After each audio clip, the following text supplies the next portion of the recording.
What is going on, everybody? Welcome back to the channel, guys. Welcome back to Omar Talks Football. And yeah, guys, big up to every single one of you guys who are in the building, guys. We are here for the post-match podcast. And yeah, listen, guys, big up to every single one of you guys. Make sure you guys smash the like button, subscribe to the channel. Give me a second, chat. Give me a sec. 1 second. Hold on. Let me quickly fix something. All right.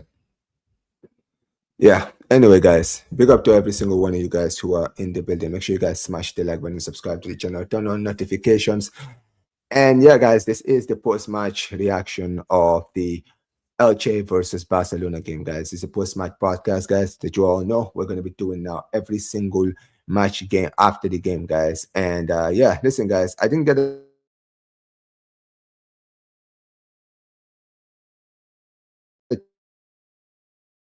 chance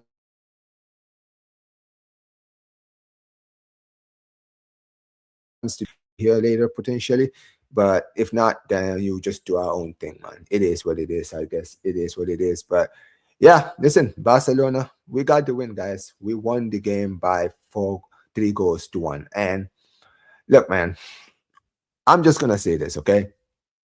I should be happy. Absolutely, I should be.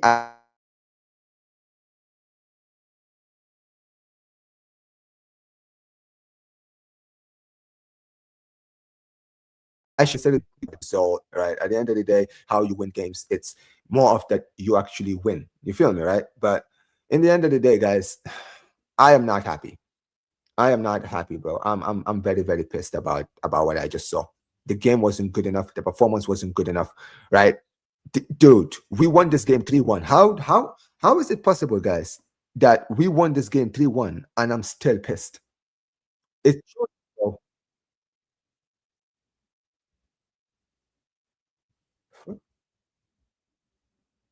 What the fuck?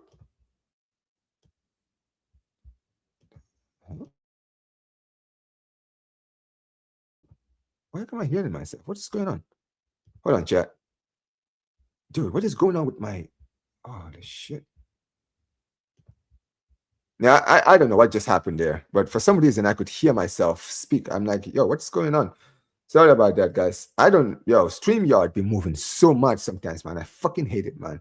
Sorry, guys, if my StreamYard keeps going all over the place. I don't know why, for some reason, every time I'm moving around, it's always like disappearing. Everything's just disappearing. The fuck is going on? Dude, this is annoying. This is annoying. This is actually irritating me. I'm not even gonna lie, guys. For some reason, guys, my StreamYard is slowing down and I don't like it. But anyway, guys, listen, bro. And honestly, guys, nothing is going well today. The weather is crap. The performance today was crap, but we won, and I'm still pissed off, man. So it is what it is. Like I mentioned, man, it wasn't a great performance, but we won. But let me just say this now, right? Things need to change. Things definitely need to change, man, because listen, I'm all for the results. I'm all for, getting the results and all that. That's all good and great. That's all fantastic. But I'm sorry, man. We saw this in our last away game before today, the game against Sociedad, right?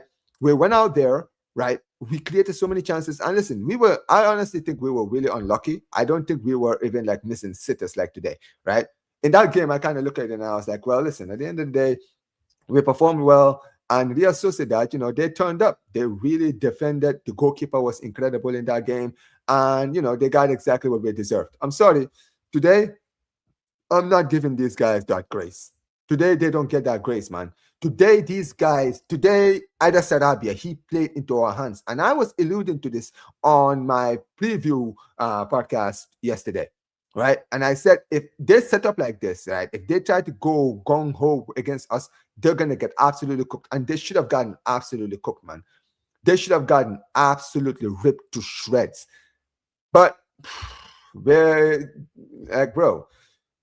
man, this was an absolute joke of a game, man. But listen, at the end of the day, we won the game. We won the game 3-1. When I look at like the performances from guys like Ferran Torres, and listen, man, I'm gonna talk about this Ferran Torres guy, man, because you know what it is, right? You see this guy. I used to remember, right? when I was telling people about this dude, I was telling people, yo, this guy, at the end of the day, he's not good enough to be Barca's number 9. Yes, he does have qualities in the team that can help us go to another level. Absolutely. I am not even debating that. I think he does offer us something different. You understand what I mean, right? I think he offers us something very, very different from the bench. If you look at last season, his performances last season was his best season in a Barca shirt. He scored 19 goals. Where did he score most of those 19 goals? Where? All right, from the bench, because Lewandowski was the number 9 last season. But for some reason, right, people kind of saw that and they run with it. And I'm like, this is the problem with some of us Barca fans, bro. I don't understand how a player like this, who, by the way, Ferran Torres has been doing this so long at Barcelona now, right? He's been doing this. He's been notorious for doing this at Barca, right? Where he will basically go on like a purple patch from where he will go like 10 games and he would just be scoring on a mad run. And everybody would just drink the Kool-Aid like, Ferran Torres, he's back, this and this. He should be the number 9 now. He should be our number 9. Ferran Torres, this and this and this. And then all of a sudden, the performance and the form will go out the window. And all of a sudden now, we're all sitting there like, this guy this and this guy that. Bro, this is the thing. I'm not really surprised by it at this point. I really am not. And by the way, guys, big up to Volume for the raid. Appreciate Volume. Big up to you for the raid every single time, brother. Appreciate you so much. And yeah, like I mentioned, man, it wasn't a good enough performance from the team. It wasn't good enough for the performance from Ferran Torres, bro. Ferran Torres today, bro, missed an open goal sitter, man. I'm sorry. Today, the chances he missed in that first half alone, if Lewandowski was number 9, he would have got a hat-trick in the first half. Yeah, I'm sorry. He would, if that was Robert Lewandowski, it would have been a hat-trick in the first half. That's how good, that's how bad he was, man. And here's the thing, even his ball controlling today, even just controlling the ball was a problem today for Ferran Torres, man. Just controlling the ball. I'm just sitting there watching this game and I'm like, bro, like seriously, this is not even like something shocking to me at this point. I'm used to seeing this from Ferran now. I'm accustomed to this from Ferran. At the end of the day, he will have his run, but then when his run ends, bro, he will look like the worst striker in the whole of Spain. But don't worry, guys. When the purple patch arrives, guess what? We will all drink the Kool-Aid again. It is what it is. I mean, listen, I'm not really surprised by it, man. And who knows, man. But big up to all the people who are here, though, from the raid. Appreciate every single one of you. Big up to my guy yesterday. Just says, big up Omar. Glad we got the 3 points, but I'm not happy with the performance. This game should have been 6-2. Fair play to Yamal. The best performance so far. Yeah, Yamal today, he cooked today in this game. He definitely did. He says, we need to discuss the finishing from Ferran and Fermin. Don't let them into the bus for missing all those open chances. It is what it is. By the way, it says, I hope Ferran Torres and Koundé are not injured. By the way, I do have an update on that, which I will get into later on. I will definitely get into that. Let me actually see. I actually have it right here. Give me a second. So I saw earlier, apparently, what's his name? Rafinha, when he was walking up the pitch, here it is. Where is it? I actually have it somewhere here. Let me actually pull it up. Here, where is it? Where is this, man? So many stuff here. Hold on.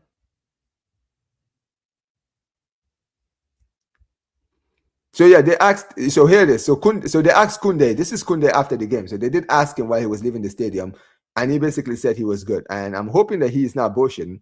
Honestly, I hope that he's not lying, bro. Hopefully he's not injured. Hopefully he's fine. But also I heard that apparently I heard the same thing about what's his name? Rafinha. Apparently the word that he's also that he's not injured either. So hopefully they are right. And listen, at the end of the day, I don't think he's injured. I don't think Rafinha is injured. I think when it comes down to it, I think Flick might just be doing it was just a precautionary substitution, right? At the end of the day, a lot of us thought that he wasn't even going to play today. Like all the talk was apparently that he was going to get rested today, but yeah, he did play him, and yeah, he didn't really play well. And maybe at the end of the day, Flick might have just noticed and he said, "Nah, at the end of the day, I got Rashford," and yeah, that's probably the case. But let me be honest, man. I know I've been talking about Ferran Torres, but even Fermin today, Fermin today wasn't good. If I'm gonna keep it 100, man, like Fermin today, he also missed a sitter in this game. The way these guys played today, it wasn't good enough, man. It wasn't good enough. By the way, I don't see you. I don't see you, man. You say you say. No, it is what it is. Let me see.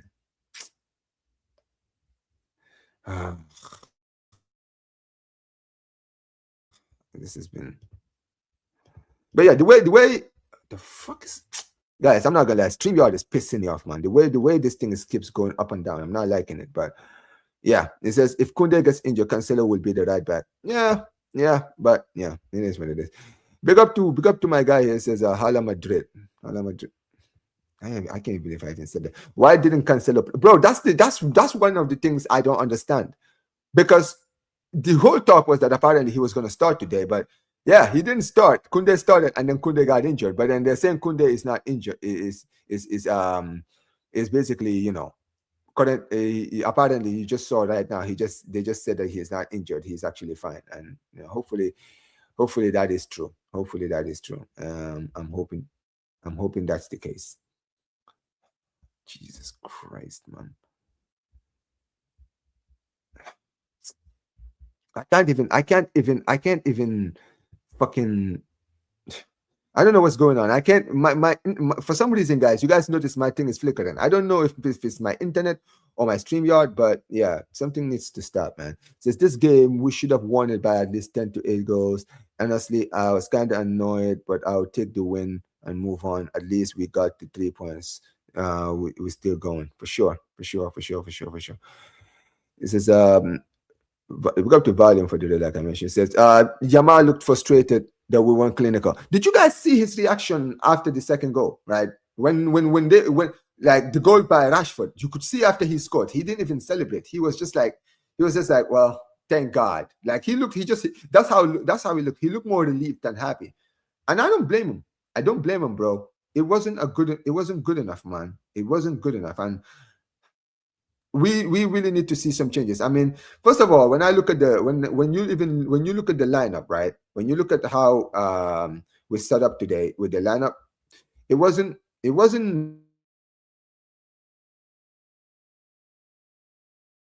really. I really did expect some changes in the game, right?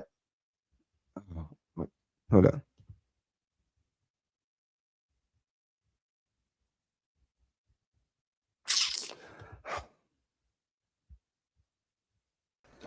Anyway, Big up one more. you got it, bro. What are you saying about the game, bro? Oh, okay. So we won 3-1. Look, am I happy with the win? I'm happy with the win. I'll take the 3 points because at the end of the day, it's 3 points. But I honestly thought we played a good game today. We should have scored more than 3 goals. It should have been 5, 6, or 7. 7-0 today, because the way we created so many chances today, we could have won this game by ease. I mean, look, I'm not really mad that we didn't You keep talking, I'll be right back. Hmm? You keep talking, I'll be right back. I keep talking, I'll be right back. All right. I'm really happy with the win, like I said. We should have finished our chances, but it should have been more than like 3 goals, in my opinion. Should have been 4 or 5-1, like I said. I don't know, man. Sell Ferran Torres this summer. One's done with him, and Lewa needs to go this summer. Yeah, this should have been like a 5-6-1 win for us. Like Omar, I'm not really mad about the goals that we missed, but we can't keep missing chances like this, because against Sociedad we missed how many chances? A lot. But look, I'm happy with the win, but we should have scored more. I mean, I'm not going to be fooled by Ferran's goal today. This guy could have had a hat trick today. I mean, I don't know why Cancelo was not brought on. I agree, because Kunde got injured and he's fine. But if he was injured, why was Araujo, out of all people, brought on and not Cancelo? That's confusing. We brought Cancelo for squad depth, but we're not using him. Something's not right. Look, what do you think man, about that, Omar? At the end of the day, look, man, I'm very honest with you, man. The performance today wasn't good enough. It wasn't good enough. And listen, at the end of the day, people are gonna say I'm being negative. Listen, One thing about me is I speak from I speak my mind. I'm not here to try to sound like anyone else. Yeah. Okay. And here's the thing, right? At the end of the day, I'm not angry about. I'm not even angry. That's the issue here. People just hear criticism. And here's the thing: people say he's a backup, bro. He's not a backup if he's starting every week. The only reason he didn't start the last few games is because he was injured. That's the only reason, man. Like people say, oh, he's a backup player. Bro, at the end of the day, I do agree. He should be a backup player. That's the only reason I'm not happy. Because at the end of the day, I know what the Ferran Torres' qualities are. His quality is not as a starter. His quality is as a bench player, bro. Last season, the reason he had such a great season is because Lewandowski was the number 9 and he was the benchman. That's what worked. This season is the opposite. This season, for some reason, because this is Lewandowski's potentially his last season as a Barca player, we've just decided that he's, at the end of the day, we're going to make this Ferran Torres thing work, whether we like it or not. And we're surprised because here, and everyone is surprised, but it's like, bro, we've had a 5-year span, right, to actually see what this guy is capable of in a Barca shirt. 5 years, bro. Every single time. I've said it. I was saying this ever since before when Flick arrived. I was like, bro, when it comes to Ferran Torres, the guy is a purple patch merchant. He does a lot of great work from the bench, but when you start him, he will have this 5-10 game run where he's actually clinical, so clinical. And then you start believing, oh, this is going to be the season when Ferran Torres finally breaks through. This is the season where he's finally going to break through. And then when he is finally... And then when the purple patch slows down, all of a sudden he just goes on a run where he's either not scoring or he's just downright garbage. That's my the problem. Yeah, that's my issue. And that's it. And that's the thing. When you say this, people think you're people. And this is the thing. Sometimes people don't like the truth. That's the issue. Sometimes people always just want you to glaze when you win. Listen, I have nothing against the victory. My problem with this performance is we saw something similar against Sociedad, where we created ample amount of chances and we did nothing with it. Yep. That's the problem. We did nothing with it, right? Today was arguably worse because at least then in that game, I said at least the goalkeeper was good. That's fine. The goalkeeper was pretty good in that game, right? Give him credit. The goalkeeper was pretty good. Yeah. This time around, we can't even say that. No. Iñaki Peña was not good in this game, bro. He was just so downright tragic.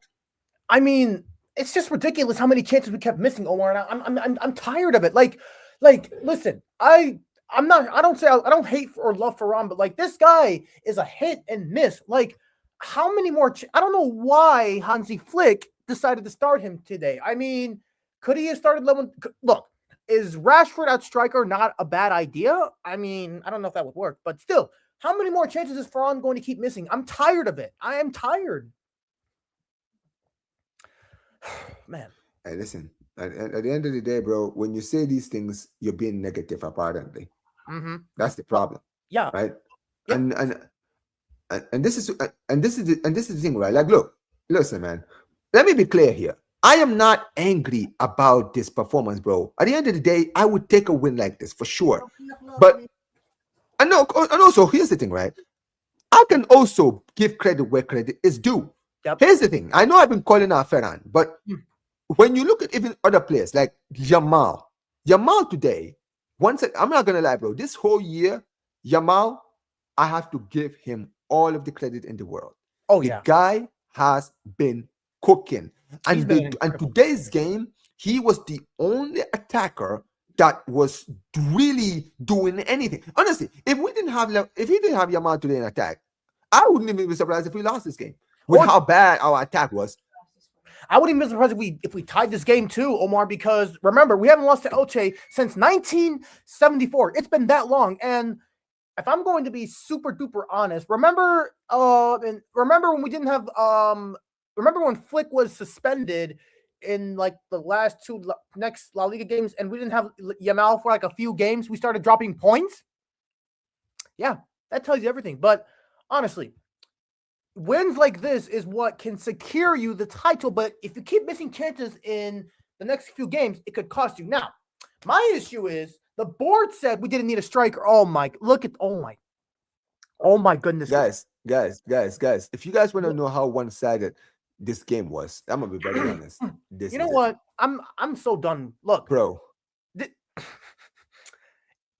We had hold on, let me take this off. yeah, We thank had you. a 6.14 XG. What? Hold on. 6.14 XG. Oh, Omar, Dude, this is actually ridiculous. I'm not even gonna lie. Elche is a good team. They're a really good team. But the way we dominated them today at their stadium, like we could have won this game by. This could have been a 10-0, 10-1 win. I mean, I'm not even joking. We absolutely dominated this game. I'm really happy with how we played today, but the amount of chances that we missed is what I am not happy about. I mean, the players up front today were terrible. Rafinha can get a slide because he came off injured in the second half with discomfort. But Ferran Torres, enough is enough, man. Lamine Yamal, I mean, this... It's just ridiculous. And it's crazy how Deco says we don't need a striker. We have Ferran Torres. Yeah, great job, Deco. Let's count on Ferran Torres, who's going to miss 40 chances like today. Great job. I'm just disappointed. But yeah, here's my thing. Apparently, we don't need a striker though. But look, at the end of the day, listen, man. Let me be clear, right? I have said what I've said about Ferran, and honestly, I don't even want to talk about Ferran anymore. At the end of the day, we know Ferran's qualities. It is what it is. But I'm gonna be very honest, man. Another guy today that really disappointed me, and I'm not even gonna go in on this guy, but he really disappointed me today. It was Fermin. This was Fermin's worst game for Barca this season. No, I'm sorry, but it was. Let's be honest, man. He was quiet the whole game, and the few times when we saw him in the game, he missed an absolute sitter, just like Ferran. Yeah, you understand what I mean, right? But here's the thing: the reason I'm not gonna go in on him is because he's actually, since his return from injury, honestly, throughout the season, he's not given me this kind of game at all. He's actually been amazing all season. So today's performance was definitely, not good enough today, but at the end of the day, he can recover from this. At the end of the day, he can recover. It's just one poor performance, right? Yeah. But yeah, he wasn't good today. But one player that was good today, and listen, it's about time people started putting some respect on this guy's name, because you know what it is, right? Everyone was always so quick to always disregard this dude. Oh yeah. Every single time. Everyone was always quick to disregard this dude. And it's about time people started putting some respect on his name. And that is none other than Dani Olmo. I'm sorry, right? Dani Olmo? Dani Olmo. No. Dani Olmo, bro. I don't want to hear it. No, because you know what it is with people, yeah? People always love, every single time during the first half of the season, this guy, the amount of abuse people were giving Dani Olmo. People were always going at Dani Olmo. Oh, Dani Olmo, he's not good enough. Oh, Dani Olmo this and Dani Olmo that. Bro, I'm sorry.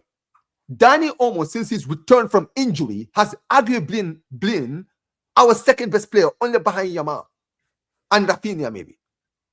If you look at this season, bro, people, you know what's funny, right? This is how you know a lot of people, right? They just have something against this dude.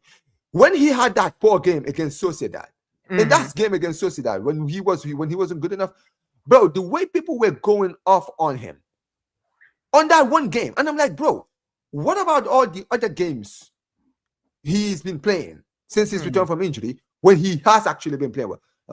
So all of a sudden he has one poor game, and now all of a sudden we're just going to hold it against him? Is that what it is? Like, that is my thing, man. That is my biggest. That's always been my biggest issue, man. Because it's just like, at the end of the day, you can tell with some people, man, it's so personal when it comes to Dani Olmo, and I don't understand why. Because here's the thing with Dani Olmo. Dani Olmo's biggest problem in a Barca shirt was his injury record. His injury record was the only thing that was holding him back, bro. That was the only thing. But and last season, even when he was fit, I remember even on his debut against Rayo, this guy comes on the pitch and then scores within like 5 minutes of coming on. Yeah, that is the point. He's been that good, man. He's been that good. But yes, in the first half of the season, he was poor. First half of the season, very poor, right? And that is the issue. When he was poor in the first half of the season, the way people were going off on him, bro. I Oh, was he's a waste of a signing, worst signing, this and this mm-hmm. and this. Is like Yep. not good enough, man.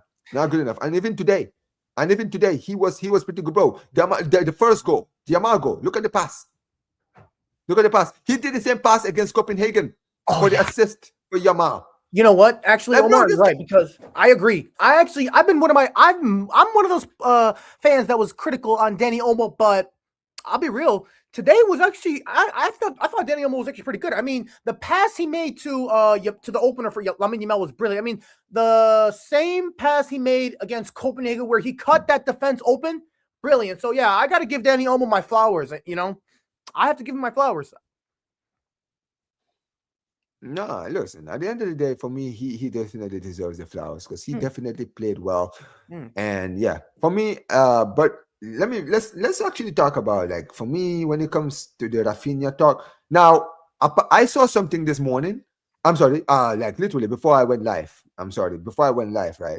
I literally saw that, what's his name? Rafinha was walking when he was going back to the bus. They were asking him if he's injured, and he said no. Now, at the end of the day, I don't think he's injured. I think people, are kind of reading too much into it. I think what happened was that he probably suffered like a mini knock, and Flick kind of saw that and didn't want to risk it. So he was like, "Listen, I got Rashford on the bench. I'll take him off. I'll take him off." You understand what I mean, right? So listen, for me, I don't think Rashford. I don't think Rafinha is injured, and also I don't think that what's his name is also injured. Koundé. I don't think Koundé is injured. But listen, for me, the first half, it was very, very infuriating. We took at the end of the day, we got to also talk about the goal we conceded, man, because it's a typical Barcelona goal, isn't it? Yeah. Like the high line again, getting exposed. Yep. Now, here's my thing. There's one more player that we have to give credit to, Omar, and that his performance today is a true performance, a captain performance, and that's not other than Mr. Frankie de Jong. I mean, that performance from Frankie de Jong was I was going to talk brilliant. about him too. Yeah, I was going to talk about him. Yeah, go ahead. His performance was just outstanding. I mean, what's crazy? We won our last 3 games without Pedri. Like, Frankie de Jong and the other players are stepping up brilliantly. I mean, look at the teams we played, though. We won our last 3 games without the. I mean, look at the teams we played, though. We have not really played anyone of, like, I mean, if we play a big team without Pedri, then that spells trouble. But Frankie was brilliant today. I mean, what a performance! Now he could have at least. I know he could have had more assists or a couple of goals, but still, great performance from Frankie de Jong. I'm really impressed. I'm impressed. Now, I mean, listen, for me. Go ahead. What? No, you said, for me, you said. No, you said something and then you just cut yourself off. I was impressed with Frankie de Jong today. I mean, great performance, true captain performance. Like I was writing off Frankie de Jong, but today he was brilliant. But the high line, it's a typical Barca goal that we conceded. Now you're right, Omar. I don't know why Cancelo has not been playing. What? And oh my god! Now So I'm looking. Hold up. So this was de Jong today against Elche. So 90 minutes, he got an assist, like 55 out of 60 passes today, accurate passes, 5 chances created, 0.51 XA, I guess, expected assist, right? Assist, and 4 touches into the box. Yeah, the assist for the Ferran Torres goal, that was his assist. And 1 successful dribble, 1 time dispossessed, 6 recoveries, 3 out of 6 ground duels won. So yeah, that's not bad. Definitely a great performance today. Yeah, he was brilliant. I mean, I've written off Frankie de Jong a few times, but honestly, he's been incredible. Now, I don't know why Cancelo did not even come on when Koundé was injured, Omar. You're right. But at the end of the day, this signing is not a Deco or a Hansi Flick signing. It's a Laporta signing. But other than that, I've been impressed with Frankie. What else? Wait, who's the Laporta signing? Joao Cancelo. I mean, listen, man. At the end of the day, whether he's a Flick, he's a manager signing or not, it is what it is. But listen, for me, I feel like at the end of the day, let's give him an opportunity. It's not like this guy hasn't actually played for the club and actually did anything. You feel me? right? Yeah. Big up to Emmanuel de la Cruz, man. Big up to you. He says Ferran Torres out, Omo out. Yeah, I agree with the Ferran Torres. I may agree with a little bit with the Ferran Torres one, but I definitely don't agree with the Omo one. No. I am not Omo out. He said Rafinha looks sick, bro. Look at his face. Bro, I'm not gonna lie. Yeah, he did look off, man. He definitely looked off of it. He definitely did. But yeah, the manager. I mean, listen, that's one thing. That's the one criticism I will give Flick, man. Flick is one of those guys. He really does play players on the ground, man. He really does. People don't talk about it, but he really, really plays players over the ground, man. The way this guy is always like every single time I'm watching us, right? Like even the Kunde thing today, right? I'm sorry. The whole talk was that Kunde was gonna get rested, and then he plays him. He plays him, and then he gets a knock. That's the problem, man. I mean, I'm really with Flick. That's the one thing I will give Flick criticism, bro. The guy plays players to the ground, man. He really does. Like, he really plays players until they get injured or they suffer a knock where they're like, oh, there's a problem now. And all of a sudden, he benches them. Like, that's the one thing I will criticize Flick for. He needs to change that, bro. He really needs to change that. It has to change right now because playing players to the ground and they suffer an injury could spell trouble. I mean, Pedri's already out for a month, which he'll be back soon, but I don't want Pedri to be rushed. Gavi is still recovering from his injury. God knows how long. Christensen, I mean, nothing needs to be said. But yeah, this performance today, I'm not saying it's underwhelming, but we need to finish our chances more. Our next game is what? Albacete? I mean, am I expecting a lot of rotations? I don't know, because they did knock out Madrid, but they're not. Well, they couldn't. I don't know. Am I expecting your network is really bad. It is. Your network is really bad. You need to work on it. Yeah, I know. I'm sorry. Your network is really, really bad, but it is. Okay. Yeah, you need to work on it. Yeah, I don't think these guys can barely hear you. I think these guys. Yeah, you might need to come back again. Yeah. Try to do that. Yeah. Anyways, guys, give me a sec. Look, guys. I mean, this is Yamal's performance today, guys. Look at Yamal's performance today. Man, today put a goal, 5 shots, 42 out of 58 accurate passes, 8 chances, 8. Bro, my guy created 8 chances in this game, bro.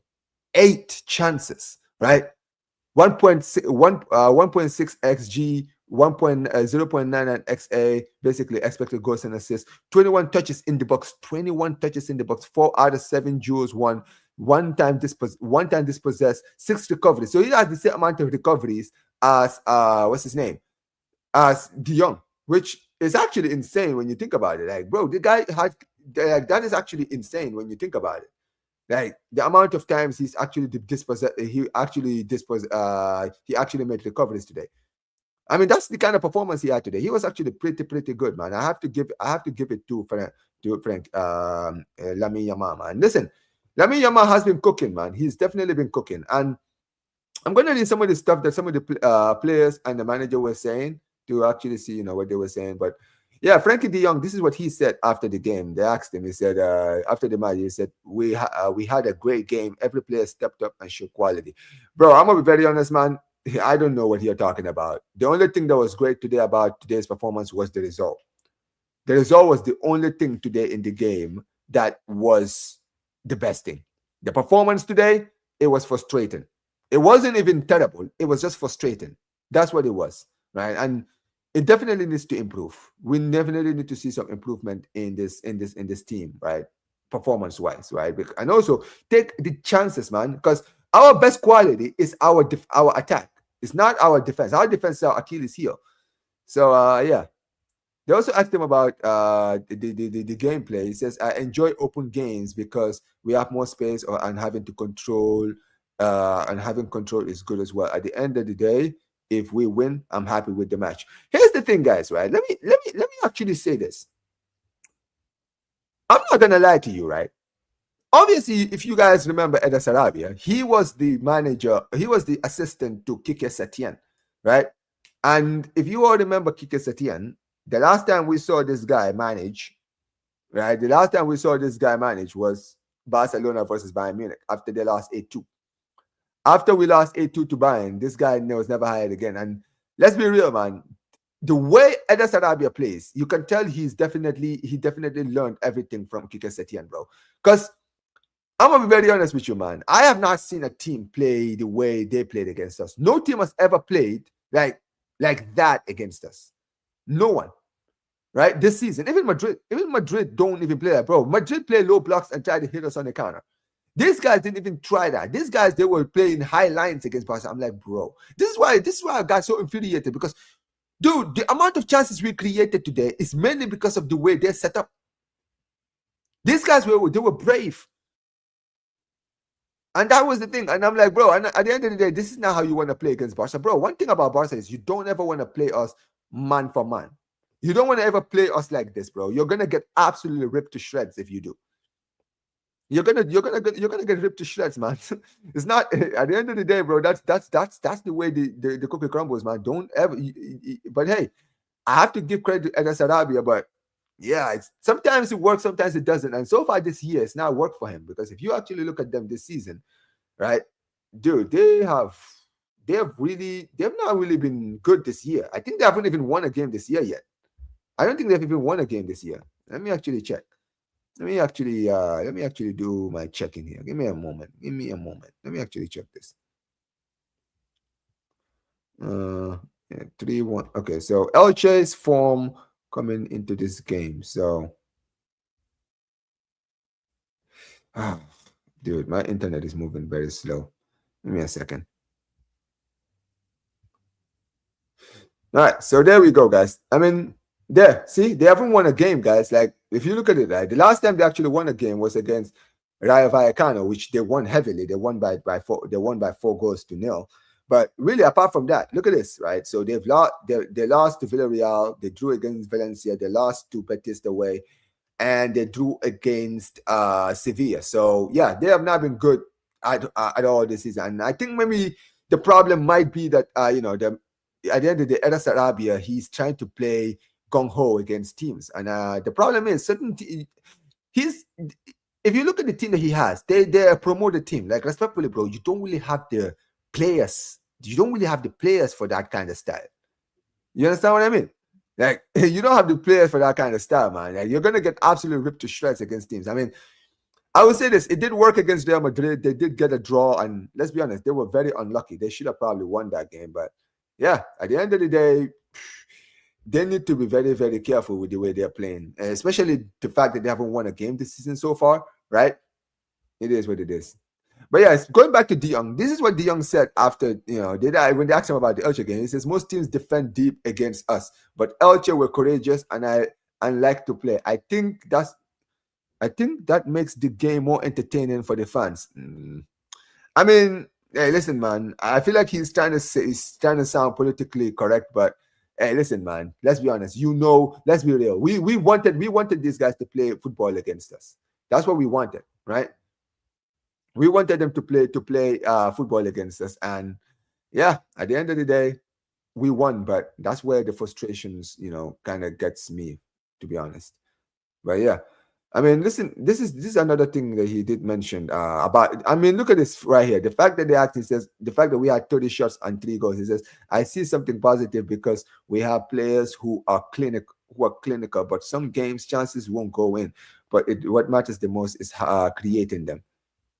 I mean, listen, you can create all the chances in the world, man, but you have to have gunmen in the front line to be able to do it.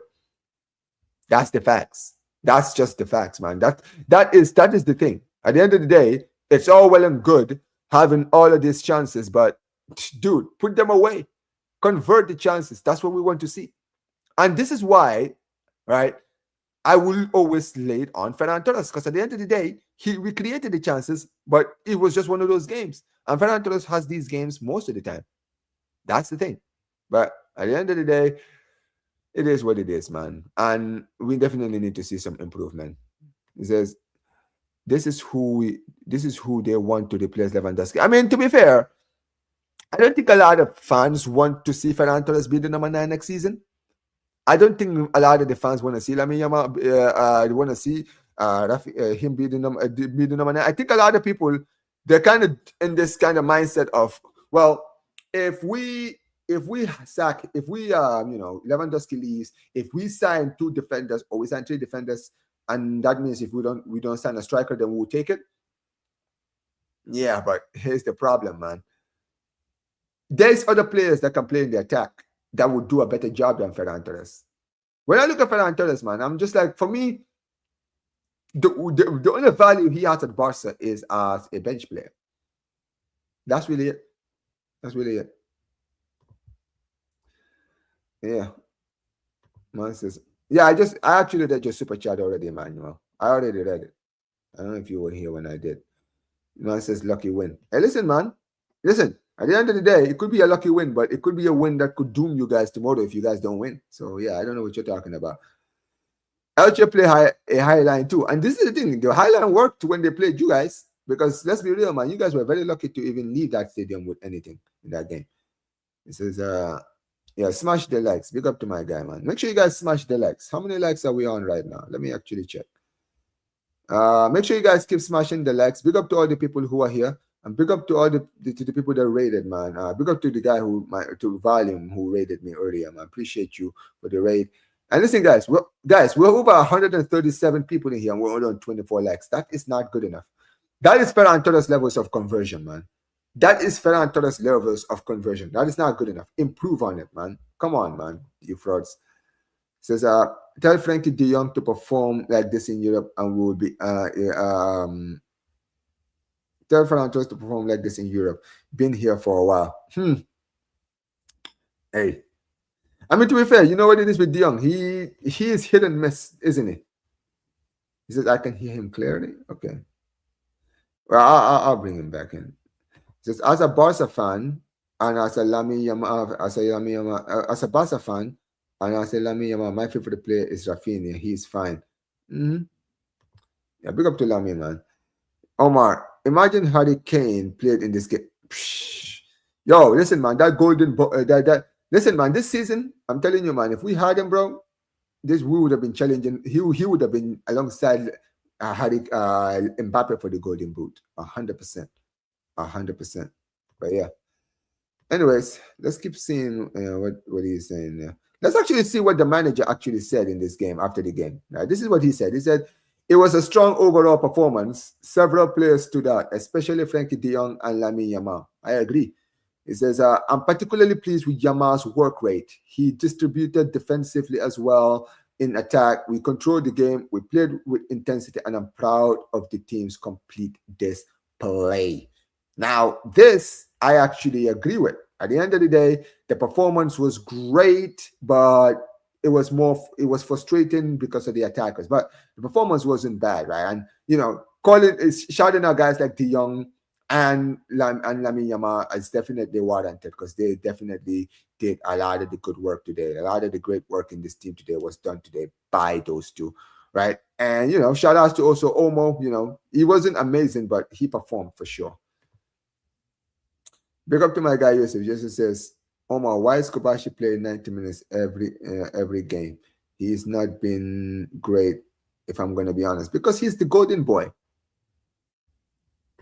That's it. That is it. He is the golden boy. At the end of the day, we all know why. We all know why. Let's just keep it 100, man. Like this guy, he is the golden boy of this team. Like he's like the guy never gets benched at all. I mean, look at this. Look. I'm actually looking at his record right now for Barca this season, right? Take a look at this chat. Look at this, guys. He has played 90 minutes, right? So he didn't play against Slavia Prague, right? But look at this. He got substituted when we lost to Sociedad. But look at this. Look at all the other games, guys. 90 minutes. Look, 90. This guy, right? He's getting played every 90 minutes, and he's barely doing nothing with it. He's barely doing nothing. Honestly, man. This is my problem. This is my problem with Lamine, bro. I'm sorry, with Kobashi. Because sometimes you're watching the game. He's barely doing anything in the game. But once again, when you say something, man, people always call you negative. And it is what it is.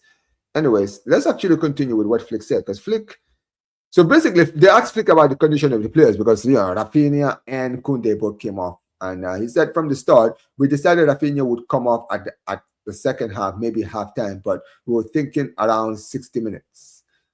So basically, so hold on. So he says from the start we had decided Rafinha would come off in the second half, maybe at halftime, but we were thinking around 60 minutes. So I mean, the fact that he's saying this makes me think. It makes me think. Was he actually not fit before the game? Like, this actually makes me think, was he not fit before the game? Might that be the reason? Because I don't understand why he would do this. I don't get it. I don't get it. Like, at the end of the day, the fact that he would say this, and the fact that, you know, they were even mentioning this yesterday. You guys who were here for the post-match preview, I was literally saying this. All the talk was that he was going to get rested today. All the talk was that he was getting rested. Let's be honest. Rafinha just suffered an injury not too long ago. He suffered an injury not too long ago where he was actually out. You understand what I mean? And he was out for like what? I think was it a game or 2 games he was out for? And then he came back. And he played against Copenhagen. So I don't know, man. I mean, listen, like I mentioned, this is the biggest blight I have on Flick, man. Because sometimes he risks players when he doesn't need to, and sometimes he gives players way too much time. Like, I feel like with certain players, like let's say players who are not like integral, like even like the Gavis or the Bernals and all these guys, bro, he will take so much time before he gives these guys an opportunity. Bro, he's gonna make those guys wait. Like, look at Bernal. Look at Bernal this season, bro. How many games has Bernal started? I swear he started about what, 2-3 games this season? And people are like, oh, but he's suffered ACL injury. I get it. ACL injuries, you know, it takes a while before players return from ACL injuries. 100% agree, right? But the guy has barely even started at all. And I've already said this on my show earlier on my show, right? On the watch along. I said Gavi is supposed to be returning in February, right? Watch, ladies and gentlemen. I promise you all, you guys will not see Gavi start a Barcelona game until mid-March, mid-April. Watch. I promise you all, guys. Every one of you guys who are here, over 125 people in here, promise you when I tell you this, this guy will not start a game until mid-April. In fact, guys, watch.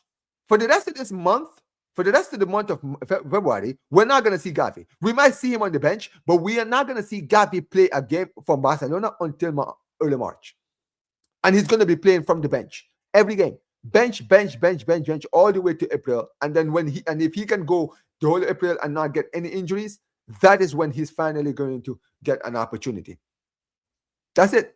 But guys like Yamal, guys like Fermin, guys like Omo, guys like Rafinha, I'm telling you guys, man, the moment these guys get injured, the moment they are cleared, they are getting a start. We've seen it. We've already seen this. Look at with Rafinha. You could tell, like, you know, at the start of in the first half of the season, right? When Rafinha was getting those injury problems, right? They were trying so hard to get him back to return early because remember, he was supposed to, during his injury around September, he was supposed to return after the international break in September. Then they moved it all the way to around October international break. Then they said he would return around Clásico. Then it was after Clásico, and then we didn't see Rafinha play until like early November. That's the thing. That is the thing, man. That's the problem. They were trying to force it, but clearly Rafinha's injury was way more serious than many of them thought it would be. And that's the thing with Rafinha now. I think Rafinha is not 100% fit. But the problem is, this manager is so shook. And Rafinha has been carrying us for so long since his return from injury that this guy just cannot afford to go like maybe 2-3 games without starting Rafinha. He's worried. But it's like, okay, fine. But here's the problem that I have. I'm not saying don't play Rafinha, but take your time with him, right? If he's playing in the game against Copenhagen, what, you don't trust Rashford to start in this game and maybe bring Rafinha in the second half? Because in this game, he didn't even do anything. He didn't even do anything in this game, Rafinha. So what's the point of starting him and risking him? Like, that's the problem, man. It's just in the end, that's what happens, and we hope he is fine. He's a bit tired, and I expect him to be okay. The same with Kunde. He felt something, and I said it might not be serious. We'll see tomorrow. Now, we'll see tomorrow how he is. Look, man, I've already talked about the Rafinha, but even the Kunde one is another one I need to talk about. Like, what's the point? We have Cancelo on the bench. Why? Why wouldn't you just start Cancelo today? Why did you just start Cancelo today? Why? It makes no sense at all. That's the problem. It makes zero sense. You should have started. We should have seen him play today. We should have seen Cancelo. The fact that we didn't see Cancelo at all today. Why? Why? This is the issue, man. This is the issue. This is sometimes the issue. This is the issue sometimes, man. I feel like the manager, some players, he takes his time with them, and some players, he always rushes with them. That's the problem with this manager, man. But yeah, Rashford today, he got his goal. But, bro, I'm not going to lie to you, man. Rashford today wasn't good today. Yeah, it says, yeah, yeah, man. Yeah, flick, man. Management is sus. No, you can tell, like, sometimes, like, he has his favorites. That's the problem. Let's just keep it 100. He has his favorites, and those guys, he will always play those guys, and he will always risk it with those guys. That's the problem. That's the issue. Most of the time, he's always risking it with certain players when he doesn't need to. He doesn't need to. With Yamal, it's the same thing. Like, I've already said on my watch along, if he starts Yamal in this game against Albacete on Tuesday, I promise you all, I am going to absolutely rip this guy a new one. I promise you, bro. Because, dude, we saw Yamal. I don't know if you all remember, but Yamal today, even he went down. I know people are saying it's not serious, but, bro, the fact that he went down, I'm like, nah, don't even risk it. Don't even risk it. It's not worth it, man. It is not worth it. Let's just go out there and let's just try our best. You know, at the end of the day, Ronnie didn't even play today. Ronnie was on the bench. Give Ronnie an opportunity. Give Ronnie an opportunity. Like, what do we have to lose? You understand what I mean? Like,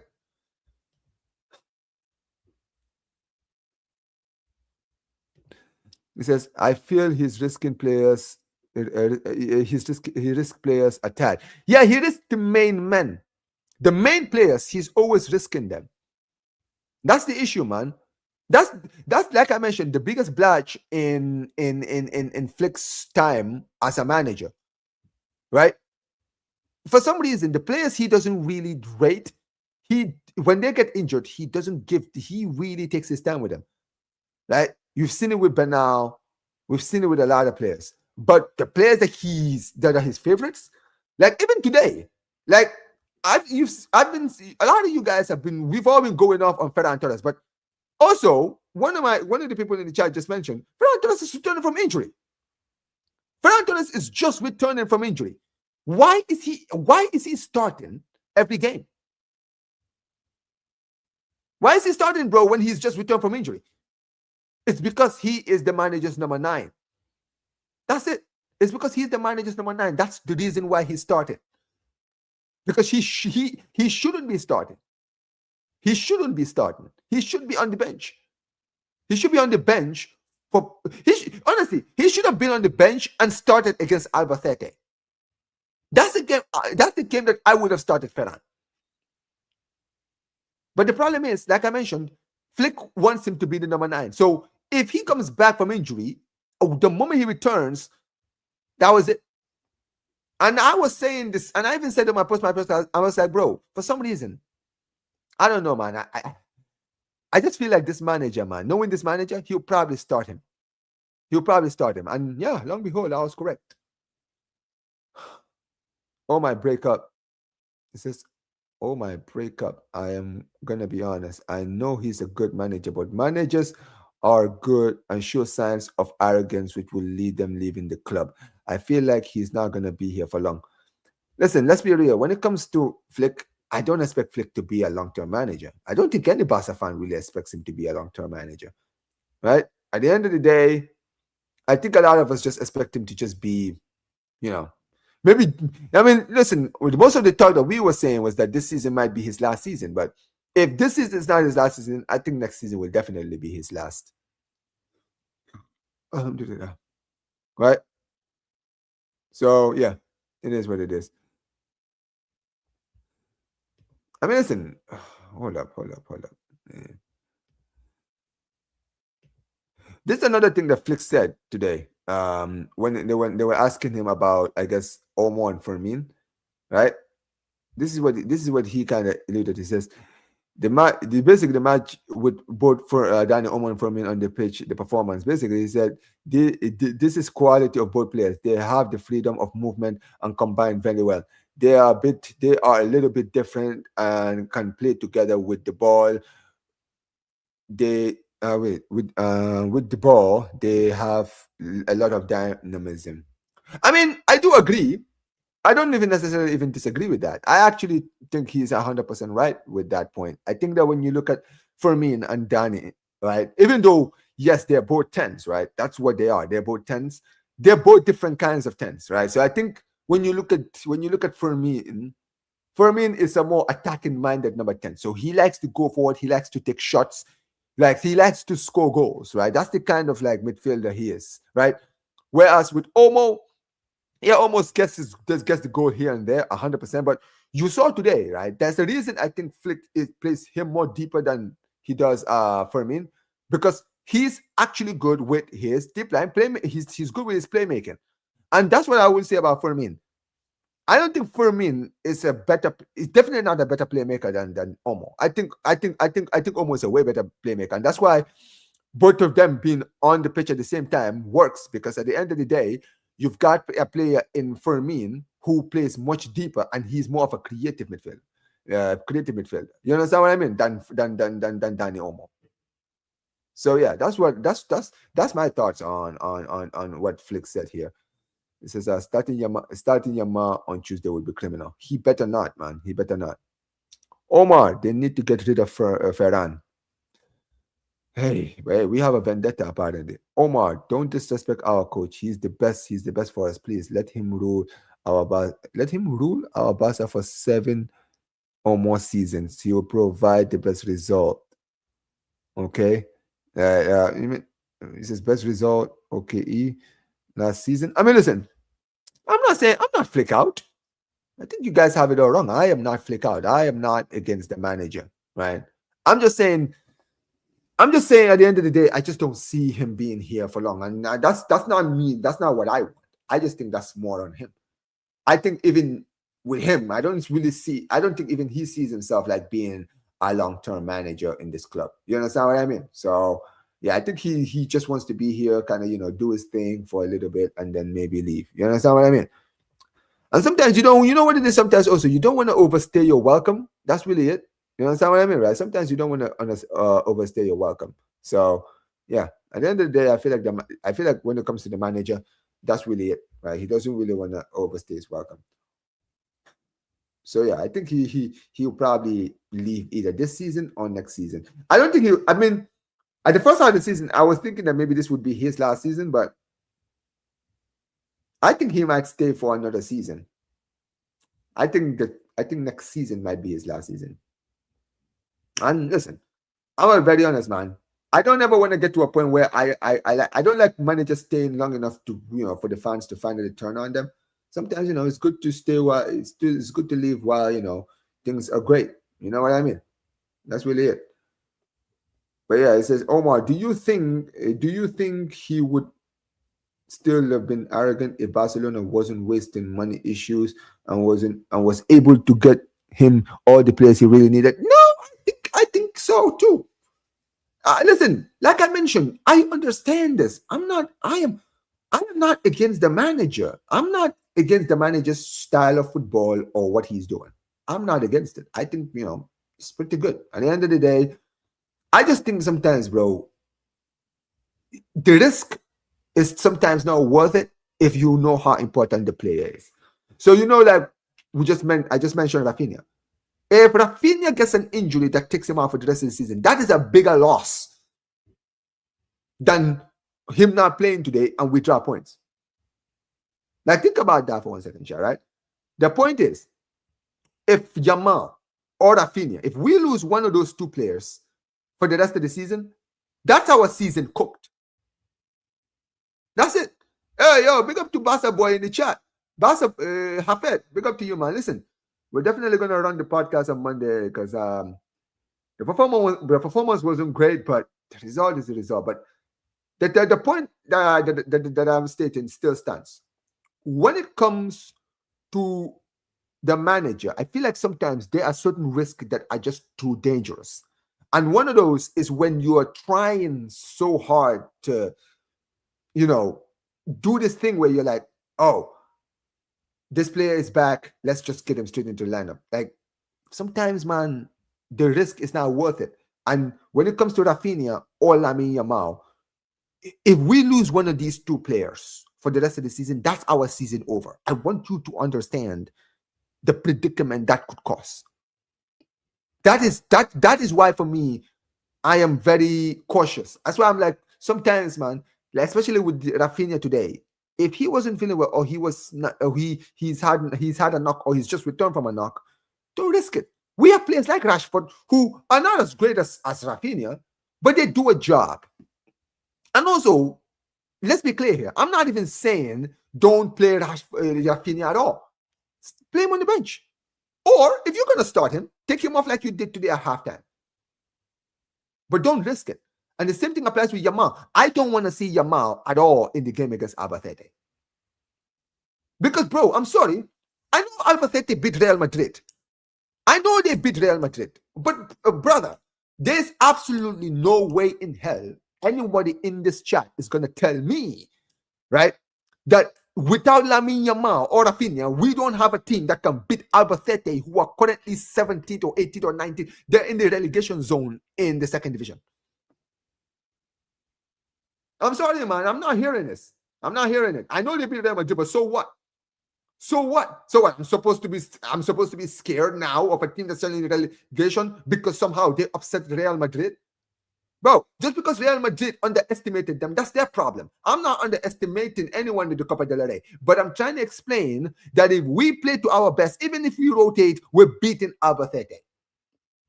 We're beating Albacete, man. I'm not hearing none of this. Absolutely not. So, yeah, for me, bench Yamal, bench Rafinha, start Rashford. I mean, Lewandowski didn't start today, so guess what? Start Lewandowski in that game, start Rashford, and start Ronnie Bashi. Ronnie Bashi cooked in the Super Cup against Athletic Club. In that game against Athletic Club, he absolutely cooked them, bro. So we know Ronnie performs, man. So let's continue playing him. Give him an opportunity. Like I said, like it's not that hard, man. I don't know what happened there. Yeah, it is what it is, man. It is what it is. Our coach likes Barca. He won't leave our club until we disrespect him. But let me ask you this, Rahul. Do you think that the fact that they're not giving him his players, he won't find it disrespectful eventually? I mean, you just mentioned it, right? At the end of the day, I'm going to be very honest. I think that if Flick leaves, right? If Flick decides to go, not sack, but if Flick decides to go, it would not surprise me. It wouldn't surprise me if it's because he eventually gets tired of being given false promises. Because I will tell you this, sometimes Flick, you can read through the lines with some of the things he says. I don't think the club have really given Flick the things that the club promised him. I don't think the club have always, lived up to some of the promises that they made to the manager. I don't think they have. I'll be honest, I don't think so. I think sometimes the club have really, really not lived up to some of their promises. And I think eventually that might be the thing that will finally tip him over the edge to finally say, yeah, I'm good. Because here's the thing. This squad that he has, he can't continue doing this with this current team. This squad is not good enough. This current Barca squad is not good enough. This team, our whole defense needs to be cleared. Everyone. The whole defense needs changing from the fullbacks all the way to the center backs. From even the center backs on the bench, all of them needs to be so. I'm gonna be very honest. The only player in this current team in the defense I would even like entertain having in this team is Eddie Garcia. Bro, I will sell Kobashi tomorrow. I will sell Christensen. I would definitely sell Araujo. I would sell Martin. I would sell Kunde. I would sell everybody. And start a whole new defense, bro. Get me Van der Ven and Schlotterbeck as my partnership. Okay? Get me Grimaldo at left back. Okay? Get me Van der Sar at right back. That's what I want. I genuinely, this is why sometimes I get irritated, because I'm telling you guys right now, the only thing that is stopping Barcelona from really going back to our best is this defense. The moment we fix our defense, bro, we are ready. We already have a great midfield. We have a top midfield. We already have a top attack, right?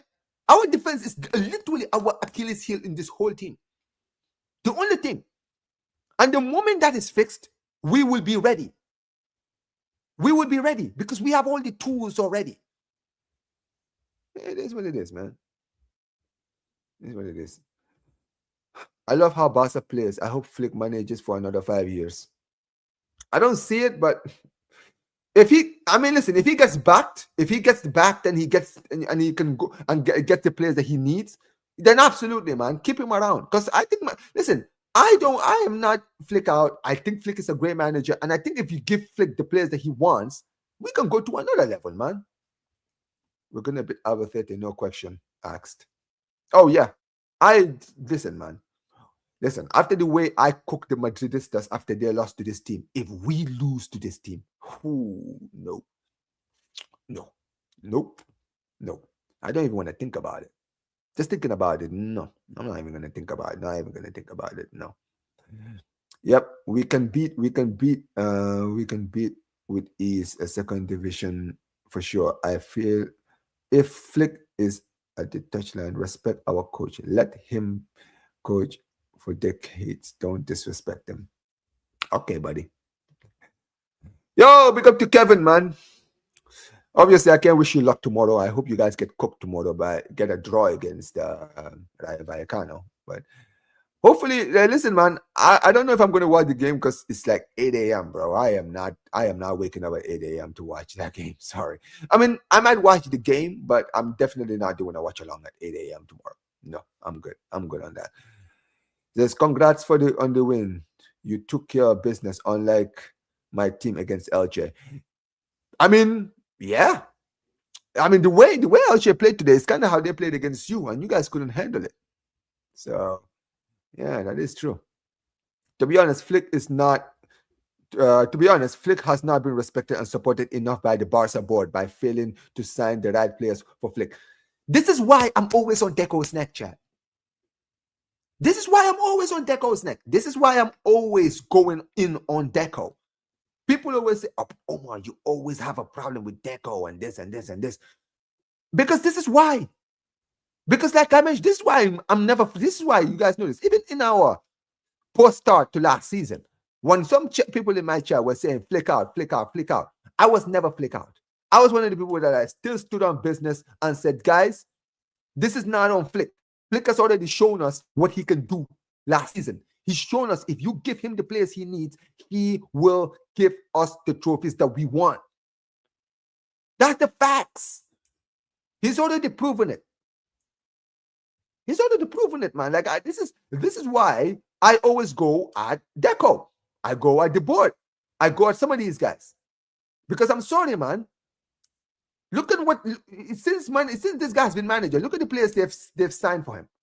Like, hold on, let me actually pull this up. No, because I really want you guys. I really want everyone. Hold on.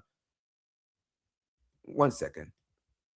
I'm gonna pull this up right now. Let's go. Let's go to transfer market. Let's actually go to transfer market because I really want to give you all a little bit of a, hold on. Barcelona. Let's actually look at Barca's transfers under this regime, under Flick. Right. Let's actually see the players. Hold on. FC Barcelona. No. Here we go.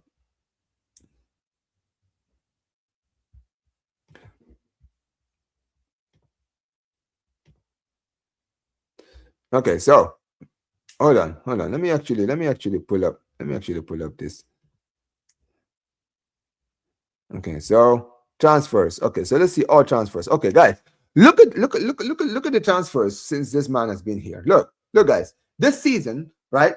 This season we signed Jean Garcia. Okay, amazing. Rani Baji. Okay, he's been a good signing. Cancelo on loan. We haven't really seen much of him. Rashford on loan, right? And Joe Fernandez and all these guys from the academy. But look at the players we've sold, right? We've sold Joe Fernandez a few days ago. All right, Paul Victor, Alex Valle, who this guy was actually doing well on loan, I think, right? Pablo Torre was so Clement Langley left. Inigo Martinez, did we never replace Inigo Martinez, right? Ansu and all these guys left, but that's fine. But then look at this last season. Last season, they only signed him Dani Olmo and Paul Victor. They only signed Paul Victor and Dani Olmo. Think about it, guys. Dani Olmo, Paul Victor, right? Marcus Rashford, Ronnie Baji, and Jean Garcia is who we've signed under this manager. And this is why I'm telling you, eventually, guys, he's gonna get sick and tired and leave himself. Because this is not good enough. And listen, I understand that my club is not rich right now. We have finances, right? I understand that. Okay? But the fact that we got Rashford, I was saying, bro, go get me Lookman. If we're gonna get if we're trying to sign a backup to Yamal and Rafinha, go get me Lookman. Go get me Lookman. That he's young, he's got potential. But no, Rashford.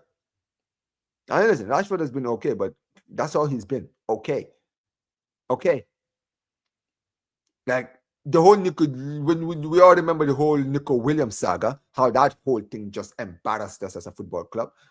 Like, this is why I always go on Deco's neck, man. I'm sorry. I am not going to stop until I see some improvement. And people are like, oh, but, things are different. Okay, fine. Let me be clear here. How long are we going to use this excuse of 101 and all this stuff? Listen, when Armani was here, right? Look, hold on. Let me actually go back to the transfer market because I really want you guys to see during the Armani era, right? Look at during the Armani era, chat, right? So let's start around 2022. Okay, so in 2022, chat, Barcelona spent 159 million. 159 million, almost 160, chat, right? That's how much we spent. Now, that, if you think about 160 million, that is really on average what Barcelona could spend potentially this summer. Right? That is what we could potentially spend this summer, right? If our finances go a little bit better, right? 150. In 2022, 2023, under Armani, we signed Rafinha, Koundé, Lewandowski, Kessié, Pablo Torre, Christensen, Bellerin, Marcos Alonso, Alejandro Balde from the academy, and Abde. For over 150 million, we were able to get all those players in 2022, right? And even in 2023, look at the players we brought in, right? We brought Victor Roque, that was a trash signing. Oriol Romero, trash signing. Ilkay Gundogan on a free. Inigo Martinez, who ended up becoming a great signing on a free. Cancelo on loan. Felix on loan. Like this is the thing, man. Under Armani, every single decision he made, whether it was promoting players or getting players on loan, like the Felixes and the Cancelos, made sense. They made sense. And bringing Gundogan on a free, experience in the midfield, it works. But look at this. But look at this team. Look at this current team, bro. Like, I'm gonna be very honest, man. This is my biggest issue, man. This is my biggest issue. I don't trust this manager's profile of managers, of players. This what's his name? I don't trust Deco's profile of getting players. His player profile, I don't trust it. Even in the summer, right? You big up to Eddie in the chat.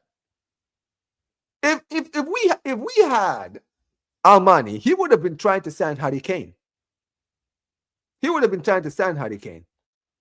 And Big up to Jonas. Jonas. Yo, bigger, my bad, bro. I was so busy, bro, but I pulled through. I guess No. better. You good, man. Yeah. Yeah. I appreciate you for turning up. Yeah, I was just What you talking saying, bro? about. Yeah, funny thing is, I was just talking about the difference between Armani and Deco, right? And I just showed, right? If you look at like under Armani, right? Under Armani, bro, in 2022 we spent over 150 million. Now think about this for 1 second, all right? If you've been listening to some of the things we've been hearing, right, they're saying this summer, if our finances are okay, we might be able to spend at least 150, right? Maybe this. And this is why people were saying we could sign Alvarez for I don't know, 90 million, 100 million. Like that's been the talk, right? That's been the talk. Now, think about this for 1 second, Jonas. In 2022, we spent over 160 million. In 160 million, these are the players we bought. Let me actually pull up the screen so that you can see it in 4K, right? Look at the players we bought in 2022. We bought Rafinha for 60. We bought Koundé. We bought Lewandowski. We bought Pablo Torre. We bought Kessié. We bought Christensen. We brought Bellerin. We brought Marcus Alonso. Look at the players I just mentioned, bro, in 2022. Those are the players we brought Bro, in. listen, if I'm looking at it, right, Rafinha's a success. Rafinha's a success. Koundé for me is still a success. Lewandowski's definitely a success. Yes, he was. Right? Kessié, I think Kessié is a success, bro, because we flipped him for profit. No, he was for 1 season, free transfer and profited sale. And also, let's never forget. Yeah. He scored the goal of that Clasico. Come on, bro. In the Clasico. Last minute to seal that alone made him. Yeah, that alone for free. Hey, listen, bro. Man. Yeah, that alone made him a top signing, 100%. Yeah, I can't lie. And then Pablo Torre, I thought Torre, maybe that's a miss, but 6 mil. Torre, I thought was always good. He just never got the opportunity. Christensen for free, he gave us one really good season, but it's a free. That's the thing. If it was 50 million for Christensen, it's a flop. But for a free, it's not horrible. And then the other guys, I mean, these are like nothing signings, bro, to be honest. Like Marcus Alonso, Bellerin, they came barely and they left. You know what I mean? So, I agree, bro. Listen, I mean, for me, I don't even need Barcelona Omar. I've been saying that I don't need Barcelona to spend I don't need Barca to spend like 300 million. That's a dream. Because Omar, we don't know how like OP this 1-to-1 rule thing is gonna be. Like, dude, what if it's like we can just operate like we can spend like 150 million, right? Like, we don't know if this 1-to-1 rule is gonna allow us to spend like 250, 300 like a PSG, or do we have to like manage, like, for example, like I think after this 1-to-1 rule, you know how Liverpool operate before this summer? How Liverpool, they spent around like 160 million, 170 million every single year, something like that. I think that's how Barca is going to move. I don't think we're going to go crazy like 350, 400 million per summer. Like, I don't see that. And we don't. But I think, let's be real. We don't really need to. If you really think about it, right? Look at the squad right now, right? Our attack, maybe we just need a striker, right? Our midfield, right? Really, we don't really maybe need one. Maybe a problem for like a number 6 potentially, right? Because we don't really have that. But yeah, right? Maybe. But really, the only area that we need fixing in this team is the defense only. Think about this. I said this when we're in the chaos. When I'm here, I talk about this all the time. You think about this. If this summer we go and completely fix, literally go find 4 defenders, not all defenders, but the whole defense, right? Just sign a whole new defense, right?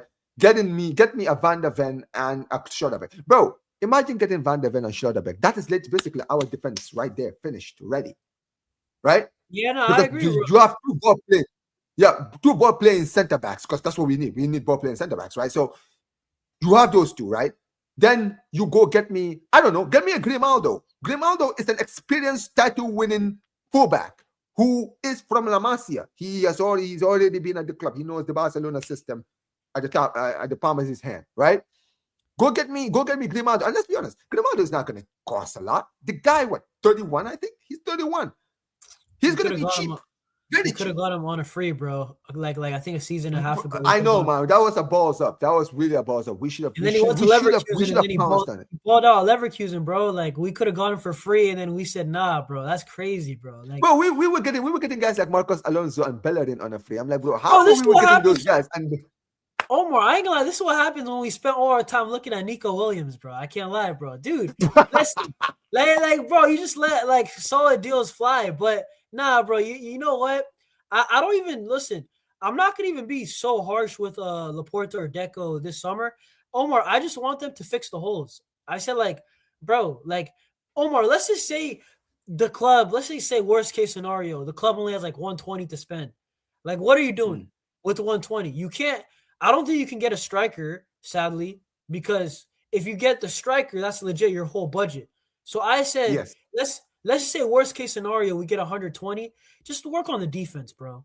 We score goals anyway. Like, I know I would love a striker. It would solve the problem if we got a striker. We saw today, Ferran Torres, he's a decent bench player. I never want to hear him. Listen, he's not a starter. We're only starting him because we don't have options. Lewandowski's on his last legs. That's it. That's legit the only reason why he's starting, right? But I think Barca, if Barca, let's just say we don't have too much money, I would like us to get some fullbacks and get one center back. Can we do that? Can we get a left back, a right back, and a center back? If Joffrey doesn't get more, you know what I'm saying? Can we get a center back for sure? And then another right back. We need Omar. We need a right back. We need a right back, bro. I'm tired of watching Jules Koundé. I'm done. I'm signed off, bro. Yo, Omar, it's personal now between me and Koundé. I don't care. This guy plays trash. Omar, I don't care, bro. Bro, I keep on defending him. I said maybe Koundé's gonna play good this game, maybe this game. But 3 months straight playing trash. I never want to speak good about your name ever again, bro. Yo, this is crazy, bro. Time out your day, you know. Now I hope Koundé plays good though. But like we need a right back for me, center back. Do we have money for a left back? We'll see, bro. But that's what I would do. I would like to get the holes, Omar, before we even go for a striker. Hey, listen, you're preaching to the choir because I agree with everything you just mentioned. I said it. I've been saying it. I said it on the chaos when we were all there. Bro, do you remember on Friday when we were talking about the budget? And I said I would stick with Rashford and Ferran if it means that we will go and get a whole defense. Get me 3 defensive signings this summer. You understand what I mean, right? Get me 2 defenders, 2 center backs. Get me 2 center backs and a fullback. If you get me that, I would persist with Ferran Torres and Rashford as my number 9. I'm a be very real. I know it's going to be annoying. I'm going to get irritated, but it will be worth it if my defense is solid. Yes, if my defense is solid, because my defense is my problem. But this is the thing. But this is the thing. This is the thing, Jonas. But Jonas, this is the thing, right? Before you go, you go. Here, this is the thing. When you look at this Barca team, even without Lewandowski, who barely even starts now, we're still scoring goals. So scoring goals is not our problem. Attacking is not our problem. Even today, our finishing today was garbage. Garbage. But look at the chances we created today. Look at the chances we created today. Creating chances and converting them is not the problem. It's the defense, especially in the Champions League. In the Champions League is where our defense really hurts us, man. You understand what I mean? Yeah. No, Omar. This is my problem. This is what Omar. I said this. Listen. I just like posted my reaction. I had a problem with my thumbnail. That's why I came late. But bro, like I'll just give you guys a little spoiler, right? I was saying, listen, I'm so happy we won today. But the one thing that concerns me, because we balled out today. Like, make no mistake about it. Today, Barcelona was amazing for me. I know the chances we missed a lot. That's on Ferran Torres. It was frustrating, but it was a good performance. It was an amazing performance. My thing, Omar, is that if this happens in the UCL, let's say we play Arsenal and we're destroying them. Barcelona happened to turn up on their day and we can't finish. And now we have a second leg that we should have beat Arsenal maybe like a 4-1, but now we beat them 2-1 and now we're going to the Emirates. You know what I'm saying? Like, these type of mistakes are going to cost you a UCL, and we've seen it against Sociedad.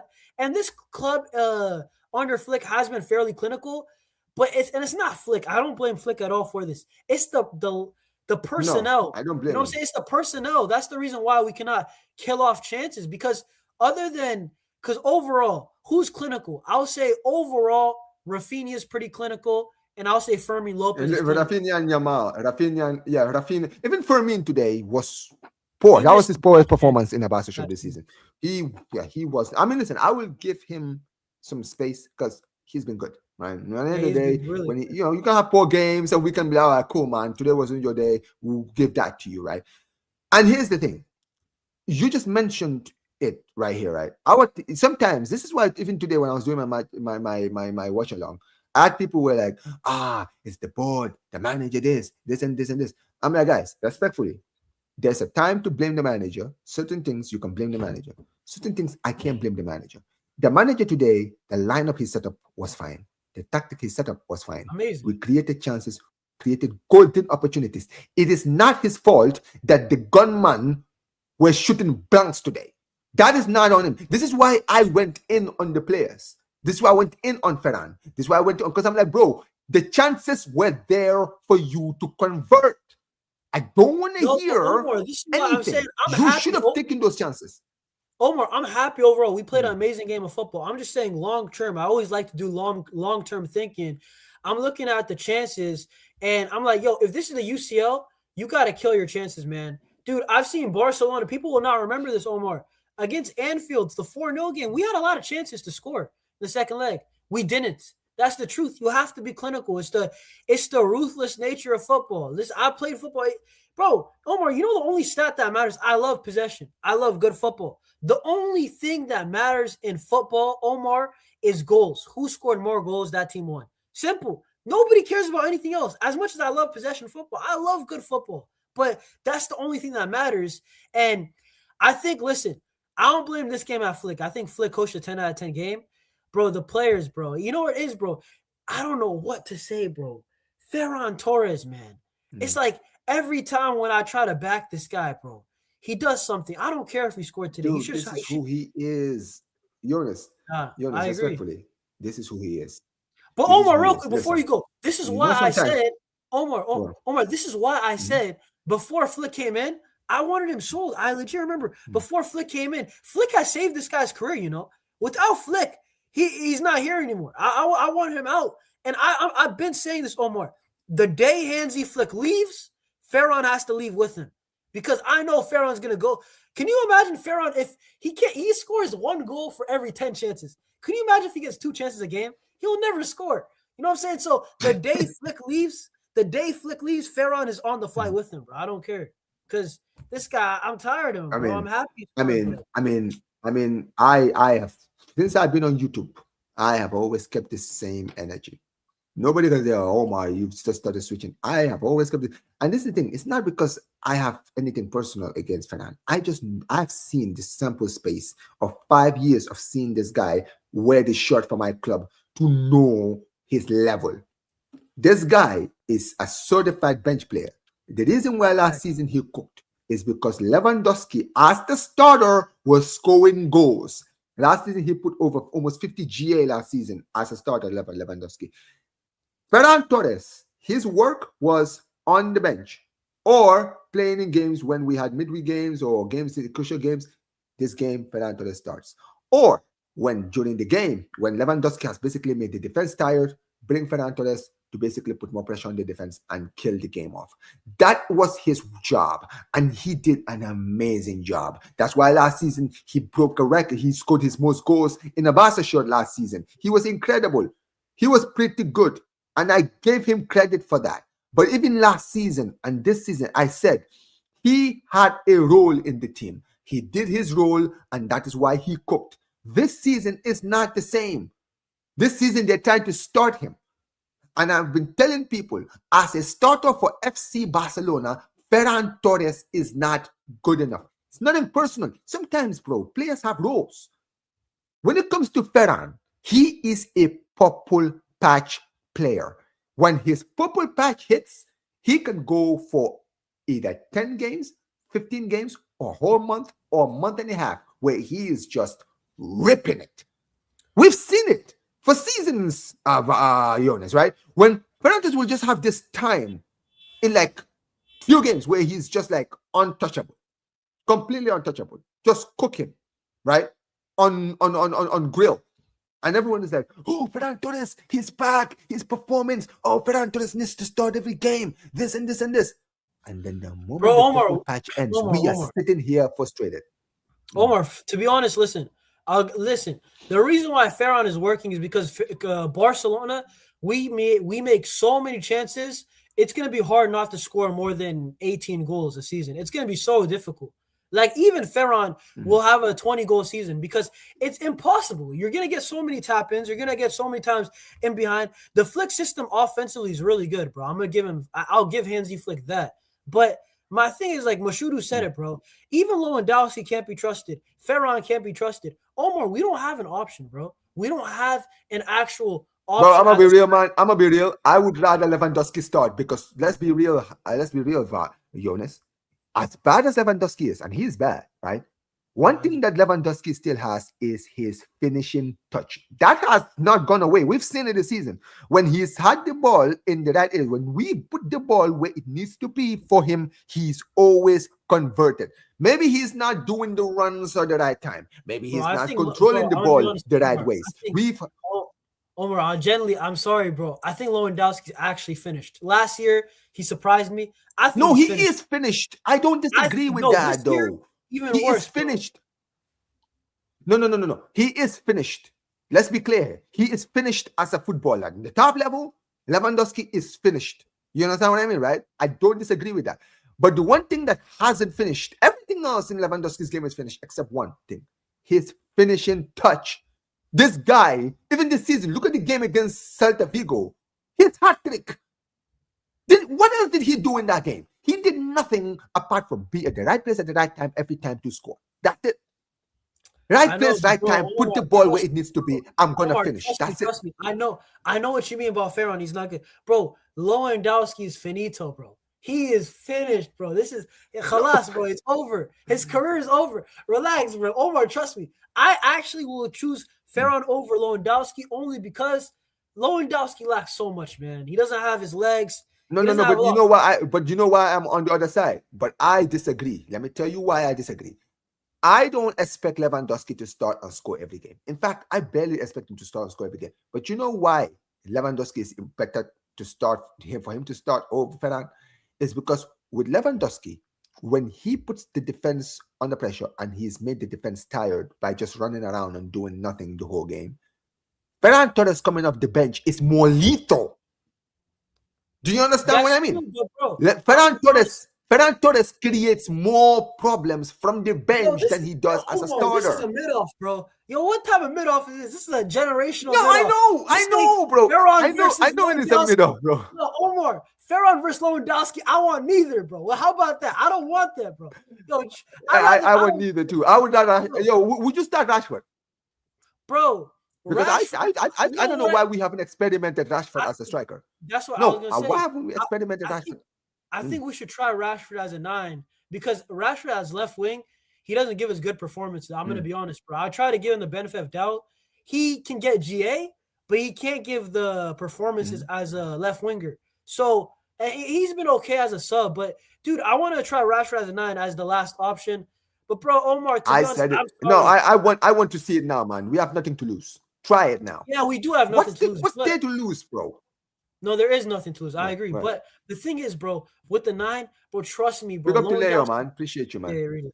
And big up Leo all the time. That's it. Hansi Flick change our lives. Yeah, big up to you. Big up. Appreciate you. Yeah, no. Absolutely. I was just going to say, listen, bro, all I'm going to say is that I'd rather go with Ferran because I genuinely think Lewandowski destroys the attack, bro. He has 0 first touch. He has 0 legs. He's a pressing liability. There are so many bad things. Like, I'm telling you, if Lewandowski, bro, I'm telling you this, Omar, let me just break it to you. If it was like a school grade report, right? Lewandowski would have like a F in English, F in science, F in history, but he would have an A+ in math. Damn. That's it, bro. He would have an A+ in math. That's what it is, bro. At least Ferran, I'm getting C's across the board. He's gonna pass. He's gonna graduate. You know what I mean? That's the difference. I'm not joking. Lewandowski will be no, that's a good analogy. I like that analogy. Bro, fair enough. He's a great finisher. That's all he has, bro. Like, that's legit all he has, bro. Ferran, I'm not glazing Ferran. I promise you I'm not. I'm just going. I think it's the better Yeah.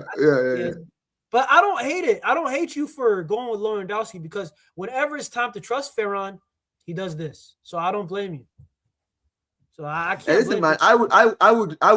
I would scrap both and put Rashford as his number 9. You know when? You remember when we signed him? When we did like the first Kool-Aid culture, me and you, right? We were talking about Rashford, and I said I would rather see Rashford as a striker and put Ferran on the wings, even though I don't like Ferran on the wings either. But I would rather him and Lewandowski be the number 9s than Ferran. Because I think that bro, yesterday when I was doing my post-match podcast, right? I had someone in the chat tell me, right? He said, if you look at the Rashford's best season at United, it was under Ten Hag when he was playing him as a center forward. Yeah, I mean, why haven't we tried it? Yeah, I mean, listen, all but I'm that's the saying, point. I don't know, bro, dude. To be honest, okay, Rashford started the season good, like not even good performances, but at least he was getting GA, right? And then for like 6 weeks, 2 months, he was been bad in my opinion, right?